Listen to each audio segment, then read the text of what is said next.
Abra a sua Bíblia, então, em Lucas. Lucas, capítulo 10, a partir do versículo 25. Um texto conhecido da palavra do Senhor. Lucas 10, de 25 a 37, eu vou ler na Nova Almeida atualizada. Diz assim a Sagrada Escritura: E eis que certo homem, intérprete da lei, se levantou com o objetivo de pôr Jesus à prova e lhe perguntou: Mestre, que farei para herdar a vida eterna? Então Jesus lhe perguntou: O que está escrito na lei? Como você a entende?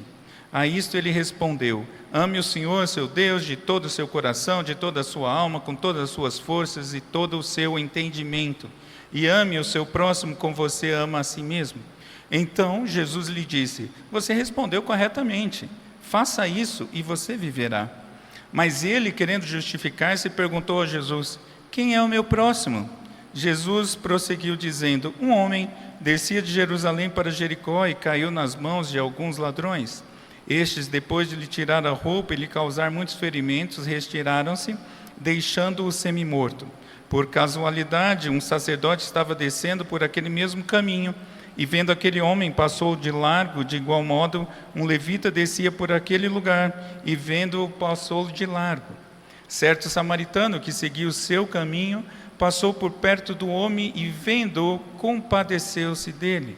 E aproximando-se, fez curativos nos ferimentos dele, aplicando-lhes óleo e vinho. Depois colocou aquele homem sobre o seu próprio animal, levou-o para uma hospedaria e tratou dele. No dia seguinte, separou 2 denários e os entregou ao hospedeiro, dizendo: Cuide deste homem, e se você gastar algo a mais, farei o reembolso quando eu voltar. Então Jesus perguntou: Qual destes 3 lhe parece ter sido o próximo do homem que caiu nas mãos dos ladrões?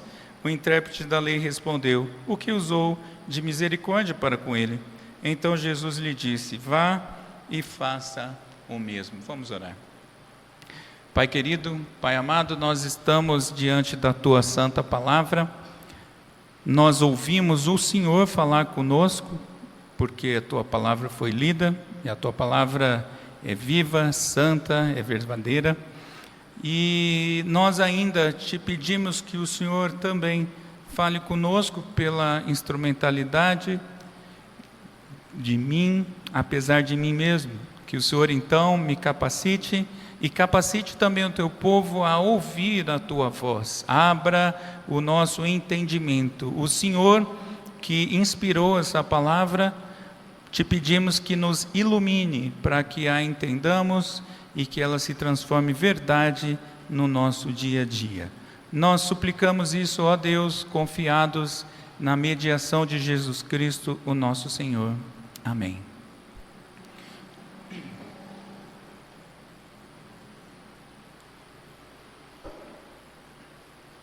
Existem 2 conceitos importantes na nossa vida, na vida de qualquer um. A área filosófica separa esses 2 conceitos. Um é o conceito da coerência, o outro é da consistência. Não sei se você já fez essa separação, embora às vezes eles pareçam sinônimos. Mas coerência é a harmonia entre 2 fatos ou 2 ideias. Você pega 2 ideias e elas batem, elas têm coerência. Consistência é a harmonia entre a ideia e a prática.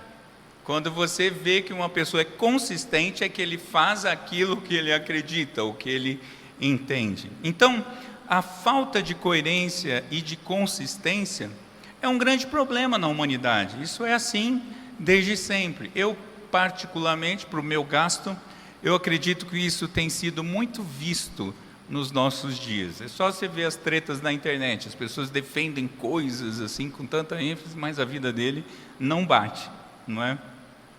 E hoje, então, nós vamos ver, à luz desse texto, 2 exemplos, tanto de incoerência e inconsistência, quanto de coerência e consistência. Nós vamos ver esses 2 conceitos olhando para esse texto, que as versões ou alguns redatores, não é, editores chamam de parábola, não é? Embora o próprio texto não se refira a isso explicitamente. Mas nós temos aqui um diálogo entre um intérprete da lei, ou em outras palavras, um doutor da lei, ou nos nossos dias poderíamos falar de um teólogo, de alguém que está plenamente capacitado para interpretar as Escrituras, e Jesus. Nós vamos ter esse diálogo ao longo desse texto todo. E o texto começa então com um doutor da lei fazendo uma pergunta a Jesus, mas o texto também diz que a intenção dele não era boa. Ele não estava buscando conhecimento, conhecer mais a Cristo ou a vontade do Senhor. Ele queria colocar Jesus à prova. Não havia uma intenção piedosa da parte dele. Ele queria embaraçar, queria envergonhar o Senhor Jesus. E ele começa com um tom correto. Ele é todo corretinho na forma. Ele chama Jesus de mestre. Afinal de contas, ele é um doutor, então ele tem que conversar de igual para igual, de mestre para mestre. E ele chama Jesus de mestre e faz uma pergunta: o que farei para herdar a vida eterna? Bom, meus irmãos, aqui já acabava a conversa, porque tem uma incoerência aqui nessa pergunta, porque o herdeiro não faz nada. O herdeiro não faz nada para herdar. E ele está perguntando: o que eu faço para herdar? Então a conversa já começou ruim, não é? Mas ele quer saber algo sobre a vida eterna. A pergunta, de fato, não é de toda assim ruim. Poderíamos achar que haveria ali uma boa intenção da pessoa, não é?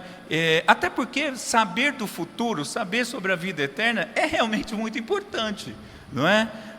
E nos nossos dias, e sempre foi assim, poucos se perguntam sobre isso. Se você conversar especialmente com não cristãos, o que vai ser da sua vida depois da morte, muita gente fala: não quero nem falar disso, não é? Ou tem perspectivas muito diferentes. Mas as pessoas normalmente, até mesmo cristãos, não se preocupam muito com esse tema. Eles estão muito preocupados como eu vou ganhar dinheiro, como eu vou me casar, como eu vou satisfazer meus desejos, como eu vou me dar bem na vida e tantas outras perguntas. Esse assunto é bom, esse assunto em si é muito importante, mas a gente sabe pelo texto bíblico que não havia boa intenção aqui. E Jesus, como bom mestre, isso é uma fórmula de ensinar, você responde com perguntas, não é? Jesus faz duas perguntas: o que está escrito na lei? Como você interpreta? Ou seja, você conhece a Escritura? Só que ele era um doutor da lei, então veja como começa, né? Você conhece a Escritura, mas não só isso, como você interpreta a Escritura, como você entende a Escritura. E um parênteses aqui que eu faço: a nossa noção de sola Escritura, né, de somente a Escritura. Veja a importância e a relevância da Bíblia para a fé e a prática do povo de Deus, porque a conversa do Senhor é: vamos falar da palavra de Deus. O Senhor não vai para outro lugar, o Senhor usa a própria palavra de Deus, e afinal de contas, se ele é um doutor da lei, você conhece bem isso?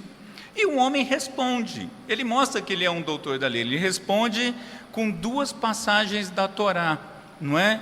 Ele cita, primeiro ele cita Deuteronômio 6:5, ame ao Senhor seu Deus de todo o coração, de toda a sua alma, com todas as suas forças e todo o seu entendimento. E vale lembrar que coração nas Escrituras do Antigo e do Novo Testamento aponta para o centro da vida do homem, do centro do ser da pessoa. Nos nossos dias a gente joga para o pensamento, para a mente, para o cérebro, mas não, a Bíblia não trata assim. A Bíblia trata o coração como o centro de todo o nosso ser. Ali são os sentimentos, a vontade, a intelectualidade, a religiosidade, tudo brota do coração. Então esse homem cita primeiramente o ser por completo, todo o ser. O nosso ser, com todas as áreas da nossa vida, devem amar ao Senhor. E depois ele cita Levítico 19:18, dizendo: ame o seu próximo como a si mesmo. Ora, que legal, um doutor da lei. Citou duas passagens bíblicas assim, na lata, não é? E Jesus reconhece isso. Jesus disse: você respondeu corretamente. Teoricamente você está correto. Ótimo argumento. ótima junção de textos da palavra de Deus. Você juntou ali muito bem. Há uma coerência entre essas duas citações, embora o padrão não é novo. O padrão está lá no Pentateuco, não é? Mas ele fez direitinho, ele respondeu direitinho. E o Senhor diz então, bom, se a ideia está certa, faz isso e você viverá. Ele perguntou, o que eu faço para herdar a vida eterna? E o jogo de palavras vai ser sempre fazer. O Senhor vai jogar com essas palavras para instruir esse homem. E o Senhor fala, faça isso que você falou e você vai viver. Veja, a lei, meus irmãos, de fato promete a vida eterna como resultado da obediência perfeita, Levítico 18:5. Se você viver absolutamente toda a lei, perfeitamente, em todo o tempo, você conseguiria. Porém, a gente sabe que a gente não cumpre, e esse homem sabia também, não é? Por isso que essa pergunta de Jesus agora colocou ele na parede. Porque veja, a lei existe justamente para mostrar o nosso pecado e para nós aprendermos quem é o Salvador, conhecermos quem é o Salvador, o único que consegue cumprir a lei. Então o Senhor agora deu um xeque-mate nesse homem. Mas esse homem, diz o texto, querendo justificar-se, não é? Nenhum ser humano, como eu disse, cumpre a lei a não ser Cristo. E a resposta desse doutor, se ele fosse mesmo uma pessoa piedosa, quando ele mesmo citasse essas duas coisas e o Senhor falasse, vai, faz isso, o que ele deveria ter falado? Qual a resposta que ele deveria ter falado? Tem misericórdia desse pobre pecador, porque eu não consigo, Senhor. Eu conheço a lei, mas eu não consigo. Mas não foi isso que ele fez. Agora ele tenta argumentar que a lei não é tão clara assim. Ele agora vai jogar o problema na própria lei de Deus. E ele faz uma pergunta: quem é o meu próximo? Parece boba essa pergunta. Talvez para nós pareça até meio fora de contexto. Mas no meio da teologia judaica daquela época, essa pergunta fazia parte das discussões teológicas dos judeus. Por quê? Porque os judeus davam respostas diferentes para essa pergunta. Eles discutiam isso. Por exemplo, para alguns judeus, o próximo seria outro judeu. Se não fosse judeu, não era meu próximo. Para outro grupo, por exemplo, para os fariseus, só os fariseus eram próximos. Não era todo judeu, era só os fariseus. Para a comunidade de Qumran, que viviam isolada nos montes, só quem fosse da comunidade de Qumran era próximo, o restante todo não era próximo. Então havia uma discussão, e ele agora joga essa pergunta. E então Jesus conta uma história. Provavelmente há uma grande possibilidade de ser uma história verdadeira, mas de um jeito ou de outro, uma história. E que história é essa? Bom, vamos lembrar? Diz o texto que um homem descia de Jerusalém para Jericó. Jericó está abaixo do nível do mar, não é? Esse homem descia de uma cidade de judeus para outra cidade de judeus. Muito provavelmente, e acho que é isso que o Senhor quer dizer, um judeu descia de Jerusalém para Jericó. Veja, entre essas duas cidades nós temos 27 quilômetros de distância e aproximadamente mil e tantos metros de diferença de altura. Jerusalém é no alto, uns 800 metros acima do mar, e Jericó uns 200 metros abaixo da linha do mar. Então veja, há um caminho que até hoje é conhecido, depois os romanos cuidaram desse caminho, não é? Existe essa rota, porém essa rota entre essas duas cidades, ela passava por pedaços rochosos e desérticos. Ora, isso é um excelente ambiente para emboscada. Sabe quando você fala assim para o seu filho, não vai por tal caminho não, que ali é perigoso? Era mais ou menos isso. Então pega essa estrada ali, olha, é fatal, ali os bandidos atuam, não é? Mas Fatalmente, foi isso que o Senhor mostrou. No trajeto, esse homem foi assaltado e espancado. Essa é a ideia. Algumas versões bíblicas em português traduzem, inclusive, assim: esse homem foi espancado e deixado quase morto, semi-morto. Talvez os bandidos até tenham achado que ele morreu mesmo, mas esse homem ficou ali estendido. E os bandidos é um grupo, não é, que a gente pode considerar. Esse é o grupo dos que querem explorar apenas, e nós não vamos nos dedicar a eles. Mas o texto diz que depois disso passaram outros 3 homens, e cada um fez algo. Sempre vai ser assim essa noção, não é? Quem passou primeiro? Passou um sacerdote. O sacerdote viu o homem estendido, não é? Se ele conhecesse a nossa cultura, ele diria: está lá o corpo estendido no chão, não é? O sacerdote passou ali, viu o homem, mas passou de largo. Sabe quando você vem no caminho e vê uma pessoa suspeita? Eu sei que você já fez isso, não é? Você muda de rua porque você está com medo. Esse homem não foi bem por isso. Esse homem viu que tinha alguém ali e foi para o outro lado. Ele viu um judeu ali e ele não atendeu, ele passou longe. E depois veio um levita e ele fez a mesma coisa, passou longe, passou ao largo. E, meus irmãos, esses são 2 exemplos daqueles que mais deveriam conhecer a lei: um sacerdote e um levita, os religiosos. O Senhor não está falando sobre a lei, quem cumpre a lei ou não. Eles deveriam ser os mais praticantes da lei. Além disso, meus irmãos, eles estavam voltando muito provavelmente eles estavam voltando dos seus turnos. Eles cumpriram os turnos. Os sacerdotes e levitas trocavam turnos, não é? Porque agora estão saindo de Jerusalém para Jericó. Eles não estão indo no sentido contrário, não é? Então eles já não estavam mais preocupados, ou não deveriam estar tão preocupados com pureza cerimonial, porque tocar no morto deixaria a pessoa impura. E se ele estivesse indo para Jerusalém a trabalho, indo para o templo, se ele tocasse, ia ficar numa situação difícil. Mas nem isso ele podia argumentar, porque está indo no sentido contrário. Talvez está indo para casa depois de um turno de trabalho, né? O Cássio trabalha por tudo, né? Um dia, depois descansa outro, tal. Saiu do trabalho para um turno inteiro, estou indo para casa. Mas talvez eles também tenham se preocupado, porque já que é um ambiente de emboscada e tem um ali que caiu na mão de bandido, será que eu fico para ajudar? Mas tudo isso são motivações egoístas. O fato é que eles não ajudaram, o fato é que eles não atenderam aquela necessidade, eles não deram socorro ao necessitado. Agora, um sacerdote e um levita conhecem a lei.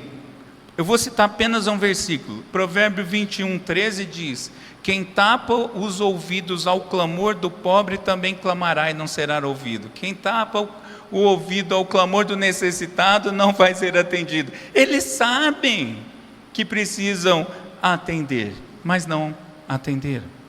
E aí diz o Senhor que passou um 3º homem. Aliás, o texto diz que o sacerdote e o levita passaram meio que por acaso, meio que estou voltando para cá, uma coisa meio distraída, não é? Mas diz o texto que um 3º homem passou, e esse homem não tem o nome dele, mas diz que ele é um samaritano. Quem eram os samaritanos? Vamos lembrar isso. Para os judeus raiz, não é? O samaritano era a escória da sociedade, não é? Por quê? Porque os samaritanos é a mistura de judeus com gentios no passado, e criou uma nova sociedade mista. Eles são meio judeus, inclusive eles tinham o seu templo em outro lugar para adorar ao Deus, e eles são odiados pelos judeus, não é? Porque a mistura de judeu com gentil, tanto fisicamente por casamentos quanto espiritualmente, porque agora a adoração deles é confusa. Então, para o judeu é gente de última categoria, traidor, não é? E de quem não se espera nada. Não dá para esperar empatia. Não, pelo contrário, o que se espera de samaritano é ódio. E é esse homem que o Senhor Jesus diz que ele fez alguma coisa. O que fez o samaritano? Vamos olhar. Primeiro, ele passa perto do homem, totalmente diferente. Passa perto, vê a realidade e aí vem a lapada. Ele se compadeceu. Ele é um homem cheio de misericórdia. Ele olha, ele para, ele se detém, ele debruça, ele vai ver o que está acontecendo ali, porque diz o texto que ele se compadeceu, cheio de misericórdia. Ele não teve preconceito, por exemplo, contra o judeu, porque afinal de contas ele podia fazer o mesmo, né? Porque os dois grupos se odiavam.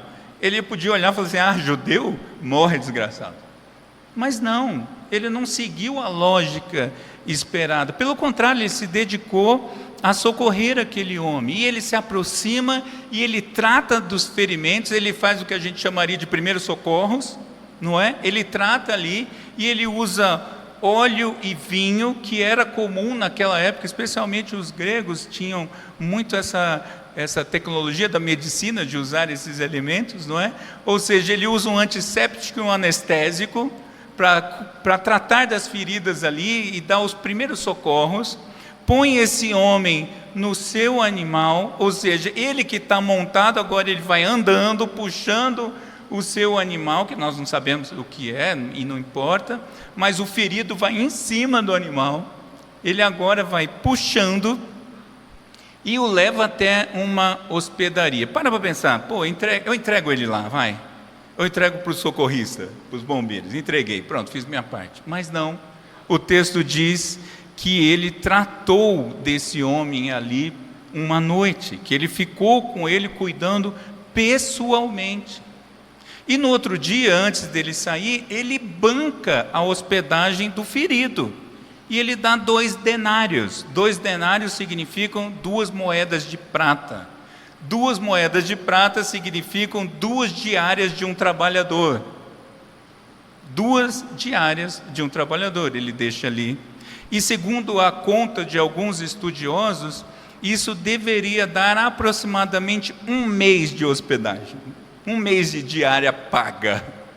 Foi o que esse homem deixou, aproximadamente. Mas ele não foi só isso. Ele bancou a continuação do tratamento. Ele não deixou para outros. E ele se compromete a voltar para retomar o caso, e se tivesse alguma conta, ele ia pagar. E ele diz para o homem: se tiver alguma coisa, põe na minha conta. Não põe na conta dele, põe na minha conta. Eu vou bancar na volta. Agora, o texto diz que o samaritano estava seguindo viagem, talvez a trabalho, mas não era terreno de samaritano. Então, meus irmãos, ele não era dali. E mesmo assim esse homem interrompeu os seus afazeres, a sua rotina, a sua agenda, para socorrer um estranho, um inimigo, e ele fez muito mais do que era esperado. Porque se ele só entregasse para alguém, né, já estava de bom tamanho. Mas não, ele se compromete pessoalmente, e justamente esse é o grupo que tem compaixão. Dito isso, o Senhor Jesus agora põe o outro à prova, não é?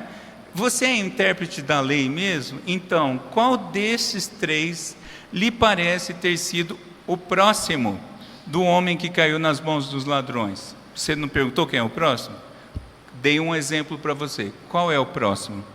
E o doutor da lei, ele não cita a palavra samaritano. Ele não ousa citar essa palavra impura, não é? Mas aí ele se compromete mais ainda, porque ele diz assim: o que usou de misericórdia com ele. Embora ele não use a palavra samaritana, ele tem que reconhecer que a lei foi vista na prática. Ele tem que reconhecer que o samaritano cumpriu a lei. Ele socorreu o próximo. E Jesus então conclui uma obviedade tão clara e tão curta. Parabéns, você entendeu mesmo. Vai e faz a mesma coisa. Faz a mesma coisa. É só isso. Você não me perguntou o que tinha que fazer? Vai e procede de igual modo. Jesus, meus irmãos, esse momento da história aqui que nós estamos vendo em Lucas, Jesus já anunciou que o reino já havia chegado.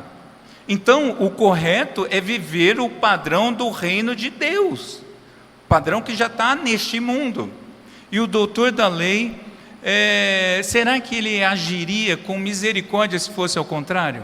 Essa é a pergunta que fica. Será que o doutor da lei socorreria um samaritano semi-morto na estrada? Será que o doutor da lei seria consistente?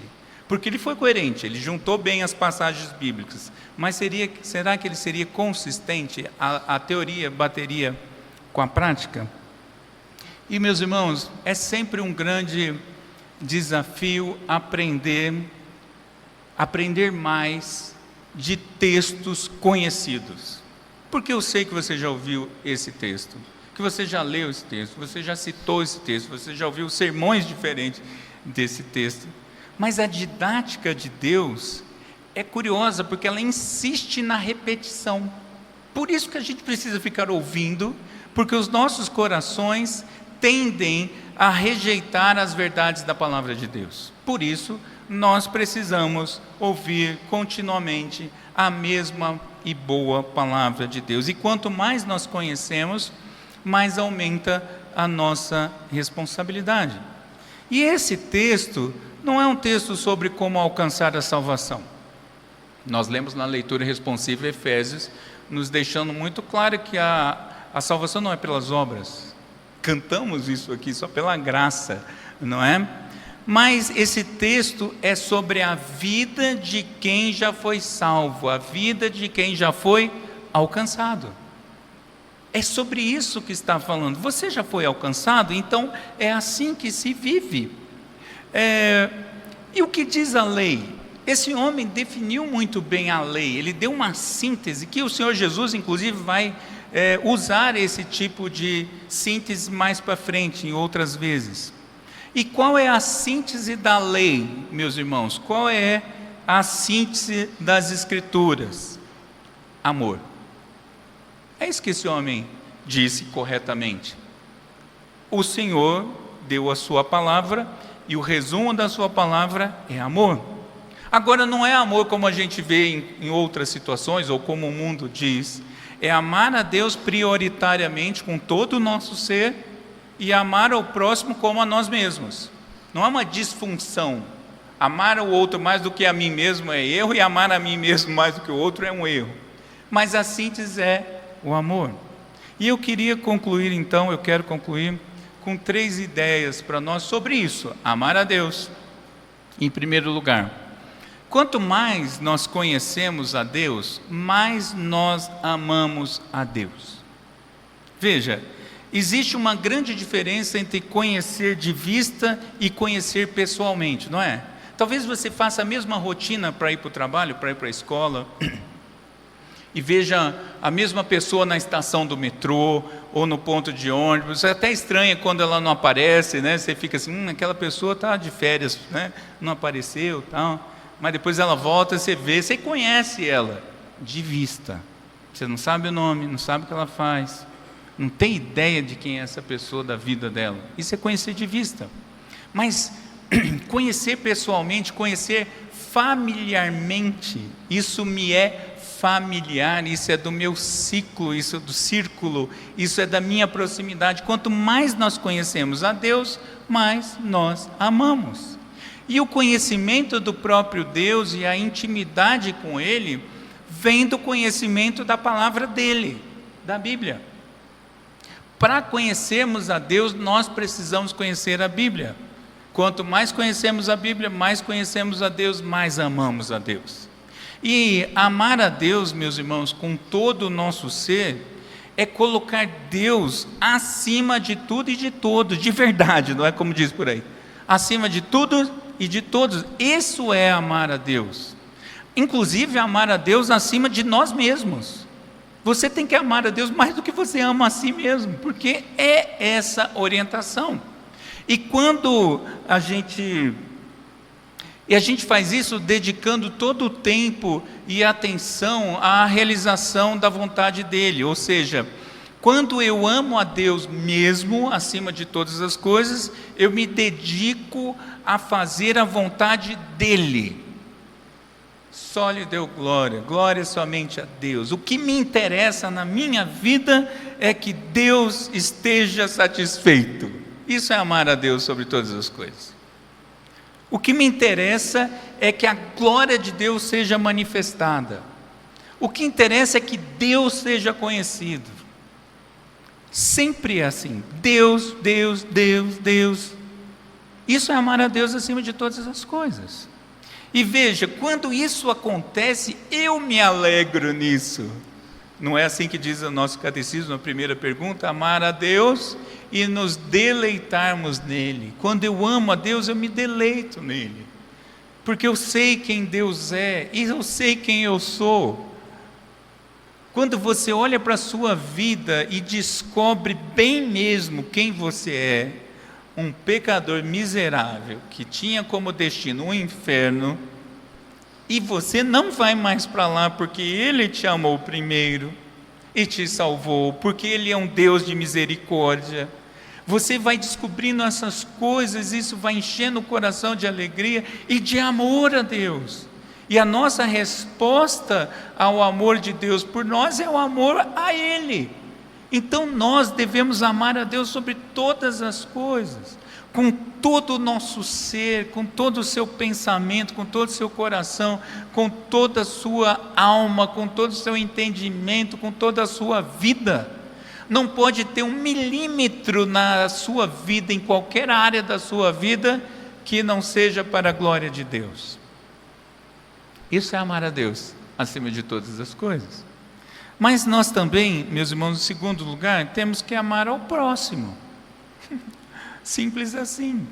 Aliás, esse é o tipo de sermão fácil, entre aspas, porque a aplicação é muito óbvia. Mas, quem é meu próximo?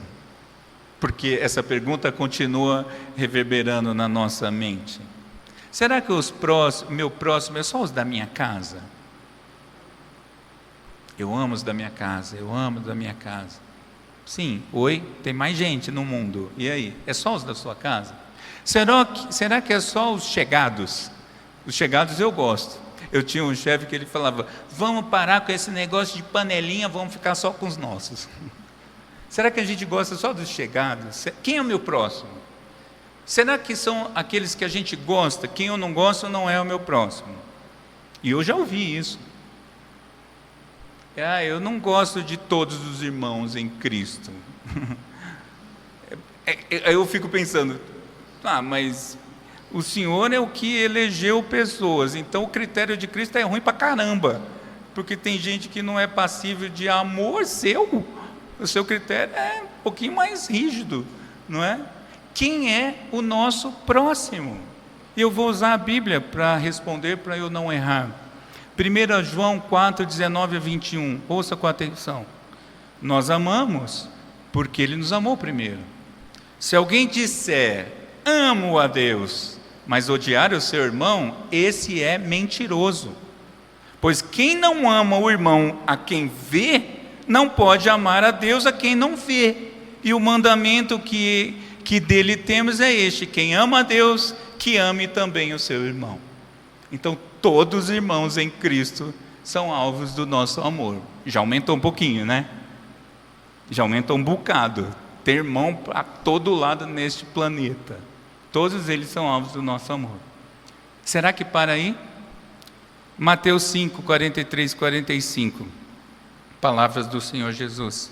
Vocês ouviram o que foi dito? Olha como era o conceito do judeu. O conceito do judeu era, ame o seu próximo e odeie o seu inimigo. Esse era o conceito, e o Senhor Jesus está dizendo isso, vocês acreditam nisso? Eu, porém, lhes digo, amem os seus inimigos e orem pelos que perseguem vocês, para demonstrarem, meus irmãos, por que a gente deve amar os inimigos? Para demonstrar que vocês são filhos do Pai que está nos céus. Ah, você gosta de chamar Deus de Pai? Então mostra. Prova que você é filho de Deus, não é? Ou seja, o amor, meus irmãos, ao próximo é amar os conhecidos e os desconhecidos. Bom, se juntou essas duas coisas, não sobrou mais ninguém na face da terra. Então, você tem que amar a todos. E agora, como nós mostramos que nós somos filhos do Pai que está nos céus? Bom, o Senhor Jesus demonstrou isso. O nosso amor deve ser visto na prática. É simples assim. A prática vai demonstrar. Se a gente é bem coerente, a gente também deve ser bem consistente. E veja, compaixão, meus irmãos, é a manifestação do amor. É o amor na prática. Ninguém pode ser uma pessoa cheia de compaixão e não olha para o outro. É impossível, é incoerente, é inconsistente. Então veja, a compaixão, ela alcança com amor todas as pessoas que nos cercam. Foi o que o samaritano fez. Não interessa quem está lá, é judeu? Não interessa. Meu coração se encheu de compaixão e eu vou ajudá-lo. Agora, compaixão, meus irmãos, é vista de alguma forma. Eu vou usar 3 palavras para nos ajudar a entender a compaixão, usando o exemplo do samaritano. 3 palavras: priorização, envolvimento e investimento. Priorizar, meus irmãos, é viver de acordo com as prioridades corretas. Ah, pastor, que óbvio. É mesmo. Porque as prioridades são as prioridades do reino de Deus. Essas são as prioridades. Começa pelo reino de Deus. Primeiro o reino de Deus é a sua justiça e as demais coisas vêm depois. Essa é a prioridade certa. O contrário disso tem nome. O contrário disso é egocentrismo. É você no centro do universo e não amar a Deus sobre todas as coisas. Então veja, priorizar é uma prática da nossa vida.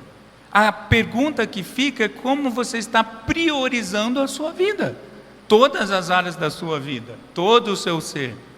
Mas também, compaixão tem a ver com envolvimento, e isso significa buscar ficar perto do outro e conhecer as necessidades do outro. Ninguém se envolve à distância, ninguém. Por isso que essas conexões virtuais são enganosas, elas têm todo o valor do mundo. Eu amo falar com as minhas filhas que estão lá na Irlanda por vídeo, mas isso não me faz perto delas, infelizmente. Eu estou muito mais perto de vocês do que delas. Então, proximidade é algo importante. A gente só se envolve nos aproximando, se aproximando do outro. Veja, o contrário disso é descaso. Foi o que o sacerdote e o levita fizeram. Eles não se envolveram. Pelo contrário, foi um descaso, deixa de lado. E compaixão não bate com descaso. Tem que se envolver. E por último, a outra palavra é investimento. Investir o que for necessário. A compaixão, ela é investidora. Ela investe no outro. Investe o quê? Tudo. Investe tempo, talentos e recursos. Eu não gosto muito de usar a palavra dinheiro porque ela é limitada. Recursos. Esse homem estava indo no seu caminho. Os outros estavam indo para suas casas. Quem investiu tempo? Percebe? Anda mais devagar, dorme numa hospedaria cuidando do outro, se dedica a voltar. Tempo. E a gente precisa investir tempo. Também precisamos investir talentos. Aquele homem sabia alguma coisa de, vamos chamar assim, de primeiros socorros. Ele se dedicou aqui, depois ainda ficou na hospedaria. Ele ficou se dando com o que ele podia fazer, ele não mandou outro fazer, ele fez. E mais, recursos. Para pensar, ele usou o animal dele, óleo, vinho, dinheiro, tudo que ele tinha à mão para exercer a compaixão. Porque, como eu disse, é inconsistente compaixão sem prática. E esse homem então investe tudo. E o contrário de investimento é egoísmo. Eu cuido só de mim. Cada um por si e Deus por todos. Ainda usa o nome de Deus em vão. Não é assim. Eu fico pensando, sabe, meus irmãos, se a gente fosse realmente gente que vive a compaixão, como o mundo seria melhor. Eu já tive algumas experiências de estar do outro lado, né? E me lembrei aqui de uma época que eu tinha acabado de ser minha conversão e eu estava falido e estava dividindo uma casa com um colega de trabalho, enfim. E aí um cara da minha faculdade foi traído pela esposa e ficou com a cabeça perdida, né? Estava morando e um empresário, cara bem, mas ficou louco, perdeu a cabeça e tal. Eu falei, bicho, eu já tinha sido alcançado pela graça. Vamos lá para casa, tem mais um quarto, você não precisa pagar. E eu falido, você não precisa pagar, mas vai para casa, pelo menos é um ambiente mais adequado que você está vivendo. Está vivendo no Porto, quem conhece Cuiabá sabe a região do Porto ali. E a gente fazia faculdade juntos. E é curioso, eu me lembro disso, e isso não é nenhum problema para mim, e nem estou culpando ele, porque depois ele se converteu, glória a Deus por isso. Mas algumas vezes eu falava assim, bom, já que você mora na mesma casa que eu, você me dá uma carona? Não, eu tenho que fazer tal coisa hoje. Aí eu chegava em casa, ele já estava. Não, eu tenho que fazer, chegava em casa, já estava. Só que eu estava num momento da vida engraçado, ou eu comia o lanche na faculdade e voltava a pé, ou eu não comia e voltava de ônibus. Eu estava literalmente vendendo um almoço para comer a janta, né? E experimentava aquilo. Meus irmãos, a minha fé nunca ficou tão forte como aquela época, né? Que era longe a faculdade para voltar de noite a pé. Mas eu fiquei pensando assim, cara, era só entrar no carro, era só dar uma caroninha. Putz, grila, não era nada demais, não é? Então eu fico pensando assim, e eu, o que eu faço com isso? Eu, Silvio, o que eu tenho que fazer? A gente precisa investir, meus irmãos, nos outros o que é nosso. Já pensou você passar, você com um carro novinho, zerado, sem placa ainda, não é? E passa por alguém que sofreu um acidente de moto, não é? O Cassius não chegou ainda com a equipe dele, mas é urgente, tem que levar para o tal, mas o bicho está sangrando naquele seu tapete, banquinho de couro zerado. Percebe, meus irmãos, que não é tão simples? Abrir a porta da sua casa, se dedicar tempo, não é? Dedicar dinheiro, por dinheiro mesmo, porque afinal de contas está abrindo sua casa com a despensa, com tudo que está lá. Então, a misericórdia ela tem que ser vista, não tem outro jeito, meus irmãos, não tem outro jeito. Agora, é curioso, né? Todo mundo gosta de receber bondade, todo mundo, não tem um que recebe bondade e não gosta, tipo, que raiva, me ajudaram. Não existe isso, não é? Mas a questão, meus irmãos, é que ser bondoso, ser compassivo com o próximo, na prática. E a pergunta que fica para nós, para mim, é com quem que você se identifica nessa parábola? Misericórdia não seja com os ladrões, com os salteadores. Mas também você, por acaso, não pode se identificar com os religiosos ali, com aqueles que não foram coerentes, não é? Porque todos nós somos próximos uns dos outros. Só resta para a gente uma comparação, a gente tem que ser samaritano nesse sentido. Mas por último, em terceiro lugar, mais uma pergunta para a gente. Eu me amo? Porque eu tenho que amar o próximo como eu amo a mim mesmo. Eu me amo? E aí eu vou citar 2 possíveis erros que impedem de amar o próximo. Não amar a si mesmo. Tem gente que não se ama, crente que não se ama, não compreendeu o amor de Deus para si, não consegue lidar com o amor. Deus, como assim Deus me ama? Eu sou tão miserável. Você é mesmo, mas Deus já sabe disso. E a pessoa não consegue ser amado por Deus, não consegue, é uma dureza consigo mesmo. E aí, óbvio, se você é duro com você mesmo, ninguém é super duro consigo e super amoroso com o outro. Não dá, Talvez o seu coração precise ser quebrantado um pouco mais pelo Espírito, para que você ame e deixe ser amado por Deus. Claro que Deus vai te amar sem você deixar, mas eu estou usando o jogo de palavras. Deixe ser amado e deixe os outros te amar também. Já reparou que tem gente que não gosta de receber bênçãos? O meu tutor, meu primeiro tutor, o reverendo Dail, me ensinou isso muito cedo, porque ele também aprendeu isso muito cedo. Ele falou: Silvio, receba ofertas.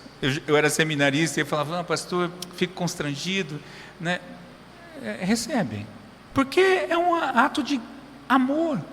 Você não quer ser amado, né? Você está sendo meio legalista.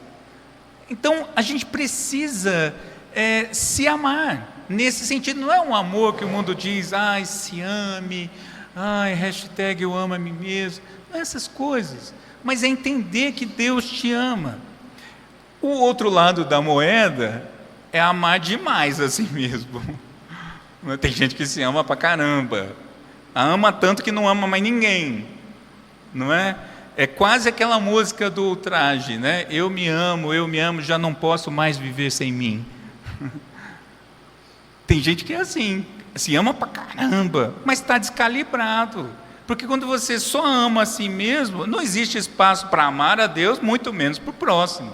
Então nós precisamos calibrar o nosso amor, e a gente se amando da devida maneira, porque amar a si mesmo demasiadamente tem um nome para isso, chama idolatria. Você se tornou o seu ídolo, você se ama pra caramba, porque quem a gente ama mais no mundo?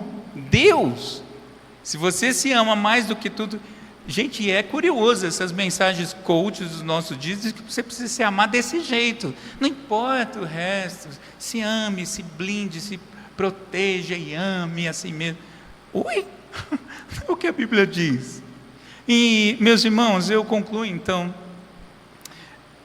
com o desejo de que nós sejamos coerentes e consistentes, que a gente tenha uma firme convicção bíblica, convicção raiz, que alguém te chame de radical, porque radical vem de raiz, que você tenha boas raízes bíblicas, que você seja bastante coerente, mas que a gente seja também consistente, que a nossa prática diária reflita o que a gente crê, ou o que a gente diz crer.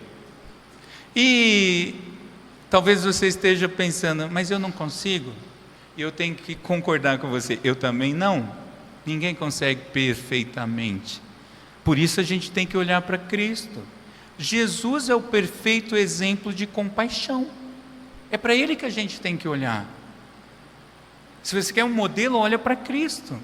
Cristo é um modelo de compaixão, e Ele nos amou primeiro.